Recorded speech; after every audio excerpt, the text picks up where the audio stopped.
ఈరోజు ఖమ్మం జిల్లా కేంద్రంలోని ఐఎఫ్‌టియు జిల్లా కార్యాలయంలో భవన నిర్మాణ కార్మిక సంఘం జిల్లా కమిటీ సమావేశం నిర్వహించారు. ఈ సమావేశానికి తీగల లాజరు అధ్యక్షత వహించారు. ఈ సమావేశాన్ని నన్ను జిల్లా కార్యదర్శిగా ఆహ్వానించారు.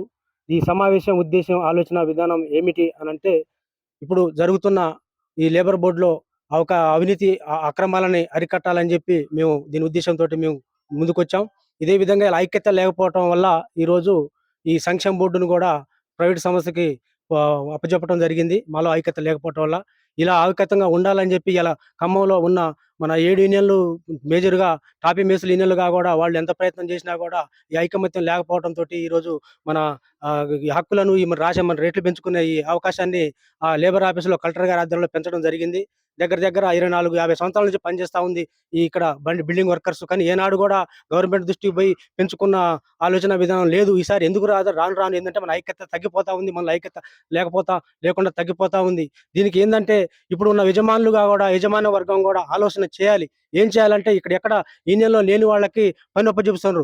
బిల్డింగ్ కావచ్చు, రాడ్ బిల్డింగ్ కావచ్చు, సెంటరింగ్ కావచ్చు, పెయింటింగ్ కావచ్చు, ఏదైనా సరే ఎక్కడైనా యూనియన్‌లో ఉన్నోళ్ళని, అసోసియేషన్‌లో ఉన్నోళ్ళని మాత్రమే పని ఇయ్యాలి. వాళ్ళ ద్వారాగా పని చేయించుకోవాలి. ఎందుకంటే 100 సంవత్సరాలు ఉండే బిల్డింగు ఇలా 10, 20 సంవత్సరాలు దెబ్బతింటుందంటే కారణం ఏంటంటే, దానికి సరైన పని లోపం లేని మేస్త్రులకు పనిచ్చి, ఏ యూనియన్‌లో సంఘంలో లేని వాళ్ళకి పనిచ్చి ఈ బిల్డింగులు పాడు చేసుకోవటం, తక్కువ రేటుకి ఇస్తానని చెప్పి యజమానులు వర్గంగా కూడా ఇట్లా తయారవటం వల్ల వాళ్ళకి నష్టపోతుంది. ఇటు మాకు కూడా నష్టం జరుగుతుంది. కాబట్టి వాళ్ళకి పని విధానంగా గట్టిగా ఉండాలి.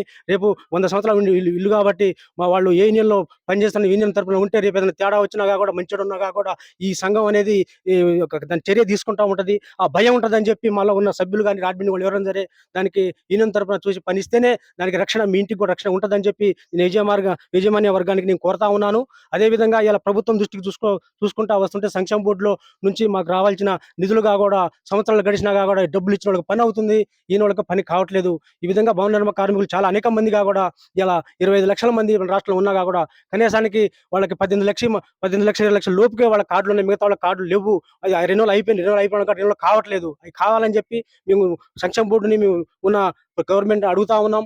అదే విధంగా మా రాడ్ బిల్డింగ్ కార్మికులు మన బిల్డింగ్ కడతా ఉంటే ఈ స్టేర్ల మీద స్టేర్లు 7 స్టేర్లకు కూడా వాళ్ళు ఎత్తుపేటల ఎలాంటి భద్రత లేకుండా అరిచేతిలో ప్రాణం పెట్టుకొని ఎత్తుపేటల మీద గాలిలో పనిచేస్తా ఉన్నారు. అక్కడి నుంచి పడితే ఏం పరిస్థితి అని చెప్పి ఏ ఆధారం కూడా లేదు. మాకు ఎవడు ఇచ్చేటోడు కూడా లేడు. దాన్ని కొంచెం దృష్టిలో పెట్టుకొని గవర్నమెంట్ గా కూడా మాకు రక్షణ కిట్లు ఏర్పాటు చేయాలని, రాడ్ బిల్డింగ్ ప్రతి వర్కర్ గా కూడా రక్షణ కిట్లు ఏర్పాటు చేయాలని చెప్పి నేను ఐఎఫ్టీ తరఫున డిమాండ్ చేస్తా ఉన్నాను. అదే విధంగా ఇప్పుడు జరుగుతున్న మనకు తీసుకొస్తా ఉన్న 44 చట్టాలని 4 లేబర్ కోడ్లుగా మార్చి కేంద్ర ప్రభుత్వం తీసుకొస్తా ఉంది. దానివల్ల మేము నష్టపోతాం. ఎట్లా నష్టపోతామంటే ఇట్లా సమ్మె చేసే హక్కు ఉండదు. ఇట్లా రేట్లు మాట్లాడుకునే హక్కు ఉండదు.